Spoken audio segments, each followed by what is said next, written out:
Hello, everyone, and welcome. We're broadcasting from the 2013 Your Natural Baby Fair in San Diego, California. I'm John O'Reilly with New Mommy Media. We produce weekly audio podcasts for new and expecting parents. I'm also the host of New Mommy Media's Parent Savers, which focus specifically on tips for new and new again parents, as I like to call them, for those that have first time through it or have had babies before. Today we're going to be talking about tummy time. I don't know if you can see all the babies around us, and we've got Wendy McKenna here from.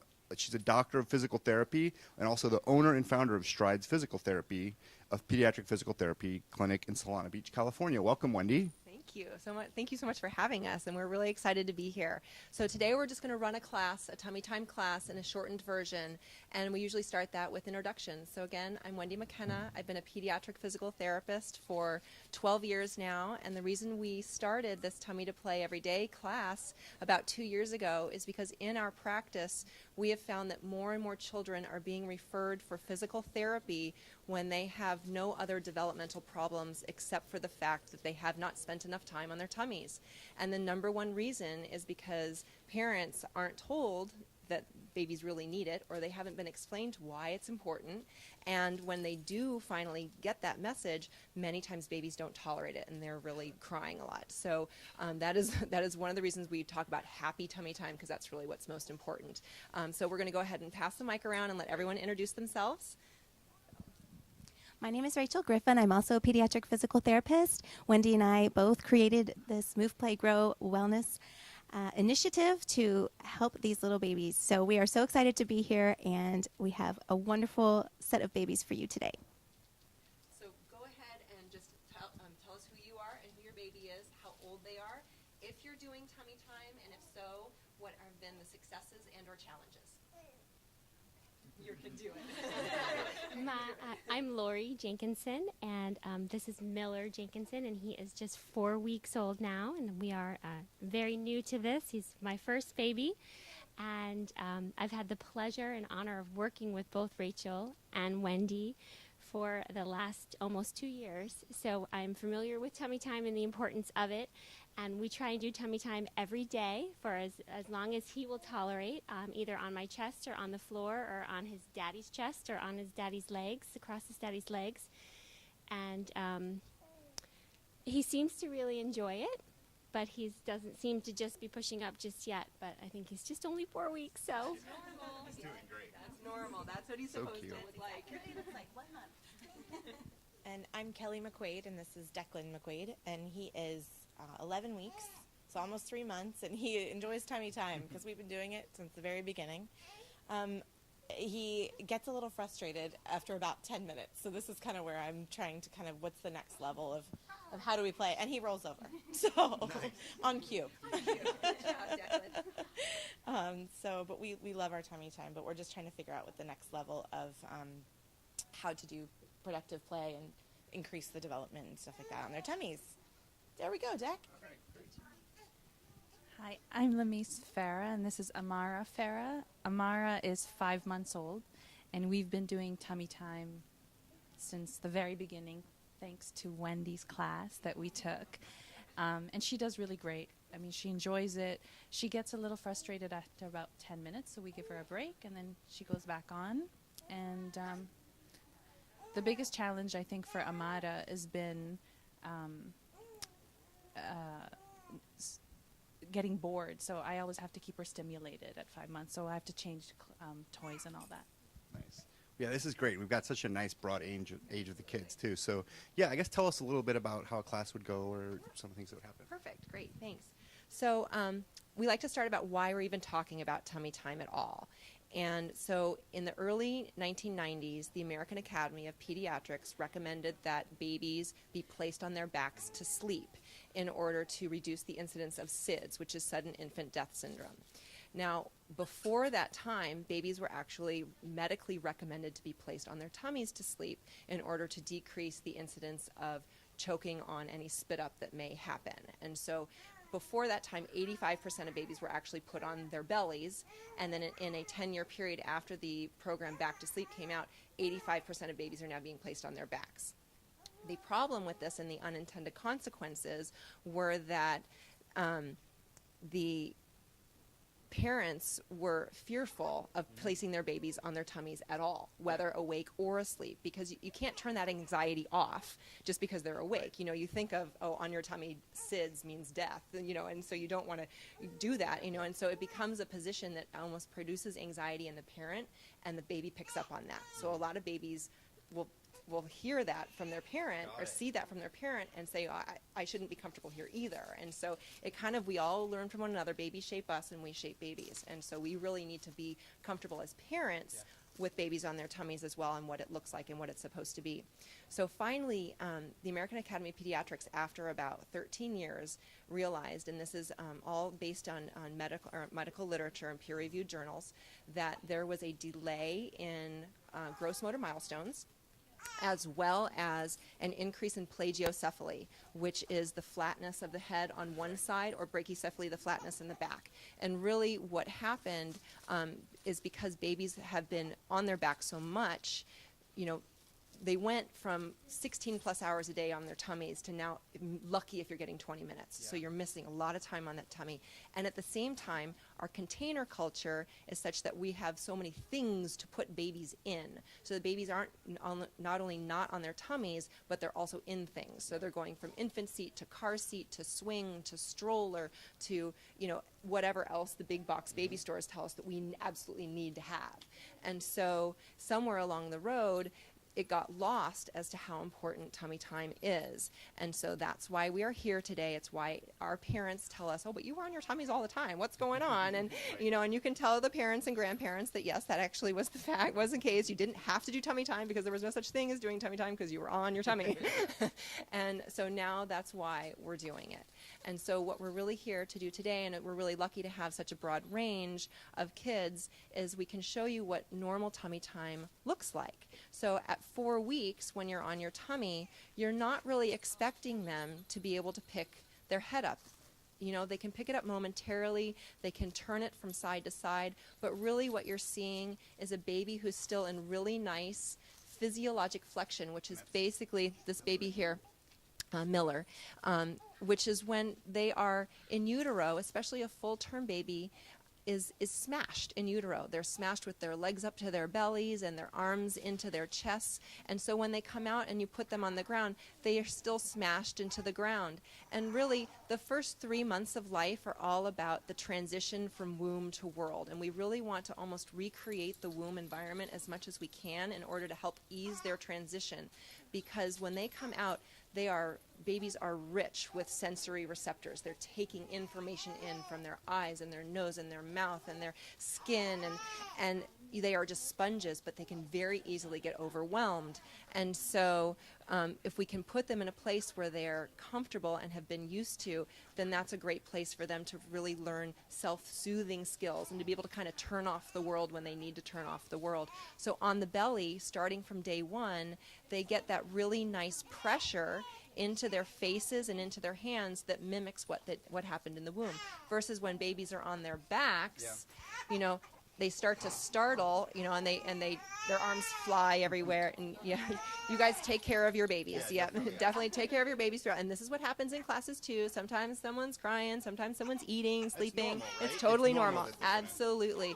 Yeah, absolutely. And we want to make sure that we respond to our babies when they do cry, Right. not You to don't wanna ignore just, them. "Oh, it's tummy And time, stay home." yes, a lot of parents actually don't understand that tummy time is really happy tummy time. And so when pediatricians tell you, please place your baby on their tummy, parents are doing it even if babies are crying. And so what our class really does is teach happy tummy time and modifications that you can use to help make it happy. And so here we have Declan. Rachel's here with Declan. And Declan is 3 months, almost 3 months, not quite. And one of the hallmarks of a 3-month-old on their tummy is that they are now able to have their legs stretched out a little bit more, so their bottom is down closer to the ground rather than up like a little more like a stink bug. And the other thing is they are able to get their elbows in front of their shoulders. And so when a baby is first born, their elbows are down by their sides, which makes it physiologically and biomechanically, their hand is available to get to their mouth, so they can actually self-soothe with their mouth. And by this time, their arms are more stretched out. They can be more in front and able to start really pushing into the ground a little bit more. And we're getting really He had frustrated. such a good I stretch. know. And this is what happened. Oh, it's stuck in no. the toy. It's stuck in the toy. Oh, dear. Yeah. So, yeah, one of the things that Kelly mentioned at the beginning is that Declan is starting to have some challenges with being on his tummy and liking it, but also rolling over. And one of the things that I noticed right off the bat when he was rolling over is on cue is that he tucks that one arm in close to his body, This- and the arm yes, on the outside. this arm that here, one, yeah. yep, that he rolls over. He tucks it into his body, and then he just uses his head as momentum to go over. And a baby at this age, they don't have a lot of segmental mobility between all of their vertebrae. So when one part of the spine goes, it all goes. Okay. And so really what we're going to be looking for is for him to be able to increase his segmental mobility through his spine. And one of the ways that you can do that is by almost, being there and blocking him a little bit more. So let me go ahead and give you the mic so I Yeah. can kind of show you what I'm talking Sure. about. How old is Declan again? 11 weeks. Okay. It's come over. So one of the things that we can do is just like Kelly was using that caterpillar, she can use her hand underneath the arm, and he's getting frustrated, I know, but actually start looking at toys left and right, so you can have the toy go across this way, and really, ideally, the best toy is the parent. So getting down close to the ground, even all the way down here. Oh, hi, baby cakes. So that they don't have to work so hard to look at you, but they are actually, on that same level. Hi, darling. I know. And then one thing that we do teach in our advanced class is how to transition a baby so that they start getting more segmental mobility. And so one of the ways to help them come over and up. There you go, darling. There you go. Say hi. Can we take a little break? And then we can come right back down again. Here you go, and have a little break. And if he needs to just have a break, not always just going straight to the back, but also being on the side is another great place to play. They can really, he's getting a little frustrated. Oh, no, there's Mama. There's Mama. These guys have been so good for They about have been so good. at least 15 minutes. Exactly. You've been so good. Hey, tell me about it. Yeah. You liking that toy? You looking at Mama. You're liking that Mama. And that's exactly. So one of the things we do like to talk about in our Tummy Time class, again, we're looking at the whole child. So it's more about, how do you interact and bond with your baby as well. So really looking where they're looking. So look to Yeah. see where a baby's looking and go there, rather than trying to pull their attention away or get them to do something else. And so rather than trying to shake the toy to get him to look at it, look over here, say, oh, look, you're looking at Mommy. Oh, you love your Mommy. Oh, Mommy's so great. Oh, you see John, and you see Miss Wendy. Oh, and you see John. You're going back and forth. Are you on TV? Are you on TV? Yeah. You're going to be famous. I know you're going to be famous. Yes, you are.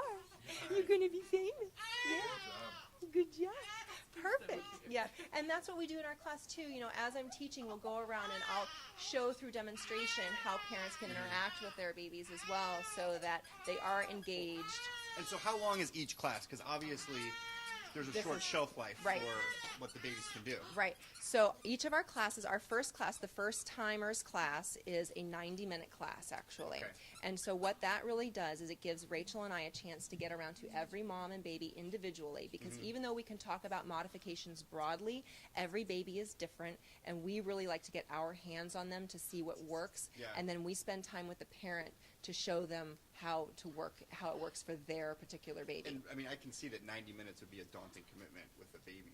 But that lets you see a little bit of everything. It lets right? us see everything, but also it gives babies a chance to be asleep, to nurse. We do a lot of talking and discussion, and so babies can be resting and we can be having discussions back and forth. So Yeah. so we do like to cover a core curriculum of information. However, we really are very respectful of where baby is and mommy is at the time, and Right. and we make it, every first timers class we've taught in the last 2 years has been different. Everyone, because every baby has And you been just kinda different. go with We what go with the happens. flow, and we make sure our goals for the class are to empower our parents to know how to communicate, help make tummy time be a successful part of their day, and daily routine and a consistent part of their routine, and to really understand why it is Yeah. important. Well, and that's sort of what So- you were talking about earlier with happy tummy time, and it's all about go with the flow. It's not forcing it. No. It's kind of responding to the baby. Absolutely, absolutely. So we have Amara over here, and I'll switch with you. So Amara is 5 months old right now, and she is very active on her tummy. Mom was just telling me that she's now even discovered her toes and is putting them in her mouth while on her back, and what you can see here is that she's able to push on her arms a little bit more. She's able to shift her weight from left to right with more control. Exactly.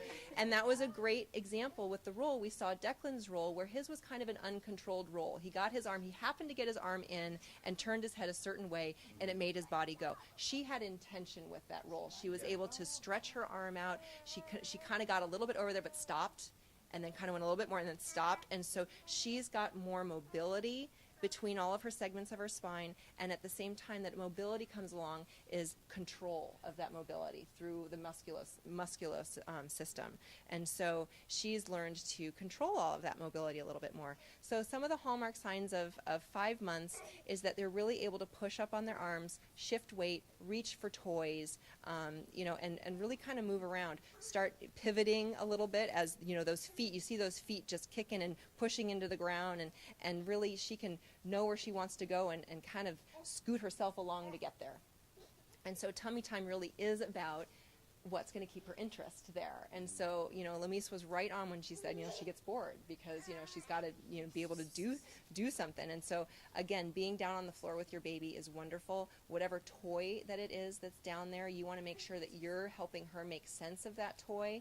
But at the same time, one of the most important things for our babies is to have a rotation of toys. So, like, if you're going to have toys, make sure that you're always bringing out new stuff. And it's not like you have to go out and buy the latest thing, but if you had a rotation of, 3 different sets of toys, have it out for 3 days and then put that set away and bring out set number 2 and then put that away. And so you can definitely keep on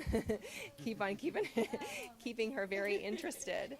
Yeah, darling. I know. Oh my goodness. Now the other thing to think about too, when babies want constant entertainment, we also have to look at our own behaviors as parents. If we are constantly entertaining them, they are going to want constant entertainment. If we allow them to have alone time, they are going to learn to play on their own. And it's very important, as much as it is important for us to be down there with them and interacting and helping and not just entertaining, but communicating with them as a back and forth reciprocity, but also giving them that alone time and that downtime, because they don't always need to be stimulated by us. They need to learn their environment at their own pace as well and really learn self-sufficiency. And so that's just as important. So that's probably what we would work on in our next class, is really learning how to almost step away from Amara a little bit, because she doesn't need as much help on her tummy as she needs the ability to be happy and entertaining her own. Yes, you! Are you kidding me? Are you listening to all of this? I know, you guys do. You listen very, very well. You do. You listen very, very well. So do you want to talk a little about containers? Yeah. So one of the things that we talk about, in addition to the Back to Sleep program as being kind of a, having unintended consequences with a lot of this developmental delay, is containers. And one of the startling statistics that we do like to talk about is plagiocephaly, which is the misshapen head, where babies need to have helmets put on to reshape. And probably you've seen around town babies who are wearing these helmets to help reshape the head. So in the 1970s, 1 in 300 babies had plagiocephaly. And we are now up to plagiocephaly that needs to be treated up to 1 in 6. Wow. And a mild form of plagiocephaly where it doesn't need to be treated but it's present, 48%. 1 in 2 babies has a somewhat misshapen head. And does the research say that that's because of the back to sleep, or is that kind of the theory and the thinking? There is no causality that you can infer directly from the research. However, it's happened kind of at the same time. Yeah. There is causality in torticollis and the developmental delay, as well as some of the plagiocephaly. But the numbers as high as that, there's got to be something else going on as well. And so the containers are really part of our culture where, again, all these manufacturers have made equipment that they say is very good and beneficial for the development of your baby, when truthfully a lot of it is about parental convenience. Right. And so it's not to say that parents don't need to have convenience, they do, because the health of your baby is completely reliant upon the health of the parent. And if you need time to step away and have your baby safe and contained, then by all means that is what you need to do. What we try to do in our classes is let parents know that they have a decision to make, and they make that decision one way or another, and as whether to use it when they need to use it, but not just haphazardly placing baby from one container into another, thinking they're doing something great for the baby, when really the best thing to be would have a play mat like this that's portable, washable, made of non-toxic materials. This is the Lily Pad by Nook, and it's got air cells that allow babies, if their face is planted down, air can still flow. It doesn't bunch up around the baby's face, and it's completely washable and great for naked Not that tummy you time can't too, put 'em but in a container, but right. don't do it all the time. Don't And do it all the think about time, it when and you're think doing about it when you're doing it, and Yeah. just don't think that when you're putting your baby in a container with the movement that or the bells and whistles that happen, that you're actually doing something good developmentally for the baby. Because really, we really like to talk about multi-sensory stimulation. But when we talk about multisensory stimulation for babies to learn, we're talking about it in the context of what is real.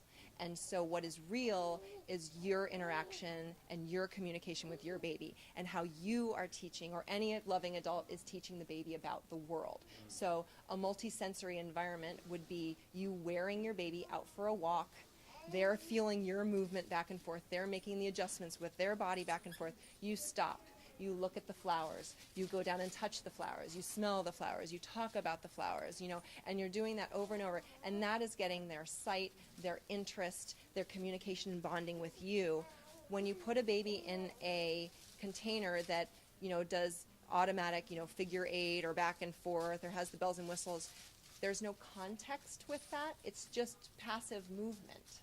And so they don't really know what to make of it, except for that, it's this totally consistent rhythm, which they've never experienced before, because nobody moves like that. In utero, they were feeling you get up and down and roll over and stop and start, and so there's no movement like that you're really trying to teach them something about. So really, when we talk about containers, the best place for baby to be is thanks. The best place for babies to be is really on the floor. And so if you start day one and increase their tolerance to it over time, then you're going to be able to, have a baby that when you need to put them down, you put them on their tummy and they're happy because that's where they've been. It's the consistency of doing it all the time. So if you're not going to be wearing your baby, try putting them down on the belly first rather than putting them in a container of some sort. And then if they get frustrated, if you do 1 or 2 or 3 modifications, then and they still aren't happy, they're probably too tired and they need to take a break. So let's what is I it want to you do mean by one modification. Yeah. Yeah. So we're going to do one modification today, and this is called the tummy down carry. And Rachel, no, we're not going to do it over there. We're Yeah. gonna start over here. Baby Miller. we might just do it because he's asleep. We might have put a couple of them to sleep. Is he okay?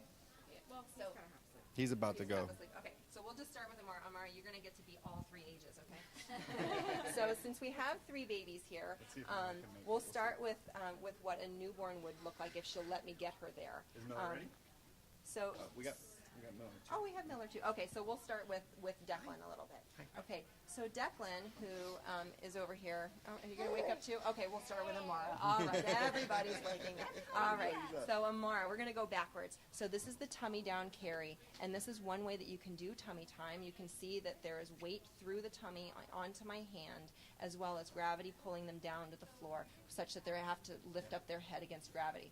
The closer to vertical you are, the easier it is for baby to hold up their head. The closer to horizontal you are, the harder it is. Okay. So what we're looking for is time placed on the tummy. So if they have frustrations, you want to make it a little bit easier. Okay. And then as they gain their strength and endurance, you can go a little bit more. Now, what I'm doing here, hand between the legs, Yeah.